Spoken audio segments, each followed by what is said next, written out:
শীতের দিনে হাঁসের মাংস এবং চালের আটার রুটি অনেকের পছন্দের খাদ্য তালিকায় আছে। আসসালামু আলাইকুম, কেমন আছেন আপনারা? আজকে উদ্দেশ্য ছিল বাণিজ্য মেলায় যাব। বাসা থেকে বের হয়েছি সেই মোতাবেক, কিন্তু আমাদের যেতে যেতে খুব মানে সময় একটা লাগেনি, যে কারণে একদম ভর দুপুরে যেয়ে পৌঁছেছি পূর্বাঞ্চল। তো মেলার কাছে যেয়ে দেখলাম যে এখনও মেলা ওইভাবে জমেনি, মাত্র লোকজন আসা শুরু করেছে। তো ভাবলাম একদম বাইরে থেকে খেয়ে দিয়ে তারপরে আমরা মেলায় ঢুকবো, যে কারণে আবার সেই মেলার কাছ থেকে ঘুরে নীলা মার্কেটে চলে আসলাম। কেননা এখানকার হাঁসের মাংস অনেকটাই বিখ্যাত, কারণ বিভিন্ন জায়গা থেকে মানুষ আসে এখানে হাঁসের মাংস আর চালের রুটি খাওয়ার জন্য। তো যেহেতু দুপুর হয়ে গেছে এবং খাওয়ার টাইম, তো আমরা ভাবছিলাম কোথায় যাব এবং কোথায় ভালো খাবার, এই কারণে ঘুরে ঘুরে চারপাশটা দেখছিলাম যে কোন দোকানটাতে আমরা বসবো। তো এখানে দুপুর টাইম, নামাজের টাইম, যেহেতু জুম্মাবার, সব দোকানপাট ওইভাবে খুলেও নি, অনেক দোকানই বন্ধ দেখলাম। আবার কিছু কিছু দোকানে দেখছিলাম যে ওনারা রান্নাবান্নার মানে আয়োজন এখন মাত্র করছে। তো আসলে এমন একটা জায়গা দরকার ছিল যেখানে রান্নাও মোটামুটি হয়ে গেছে, আমরা খাবার চাওয়ার সঙ্গে সঙ্গে হয়তো বা খাবারটা তারা দিতে পারবে। তো ২-৩ বার চক্কর দেওয়ার পরে আসলে আমরা একটা দোকানে একটু বসলাম। মোটামুটি দোকানটাতে ভিড় ছিল, আর যেহেতু ভিড় ছিল ভাবলাম যে খাবারটাও হয়তো বা ভালোই হবে। তো যেই ভাবা সেই কাজ, সেই মোতাবেকই আমরা বসলাম।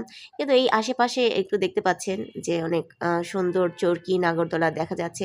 মেলার মানে মেলার মতন একটা আয়োজন।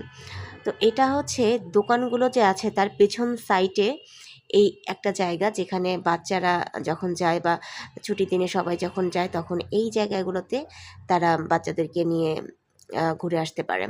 তো যাই হোক, এই তো খাবারের আয়োজন। এখানে দেখতে পাচ্ছি অনেক অনেক খাবার রান্না করা আছে। হাঁসের মাংস আছে, গরুর মাংস আছে, কোয়েল পাখি আছে, সাথে গরুর বট ভাজিও আছে। তো আমরা আসলে খুব বেশি একটা খাবো না। আমাদের উদ্দেশ্য ছিল হাঁসের মাংস খাওয়া, কিন্তু দুপুর টাইম তো, তাই রুটি আর খেতে ইচ্ছে করলো না। তো আমরা ঝটপট হাঁসের মাংস অর্ডার করে ফেললাম, এবং হাঁসের মাংস সাথে সাদা ভাত ছিল।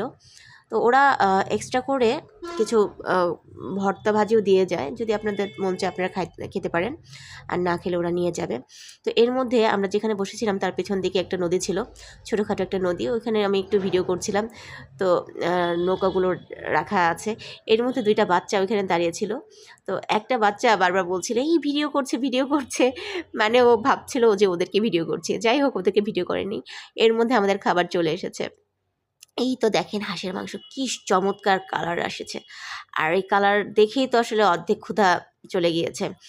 এত চমৎকার খাবারটার রং, এবং খেতেও কিন্তু অনেক মজা। কিন্তু একটা কথা আপনাদেরকে মনে রাখতে হবে, হাঁসের মাংস খাবেন আর পশম খাবেন না, তা তো হয় না।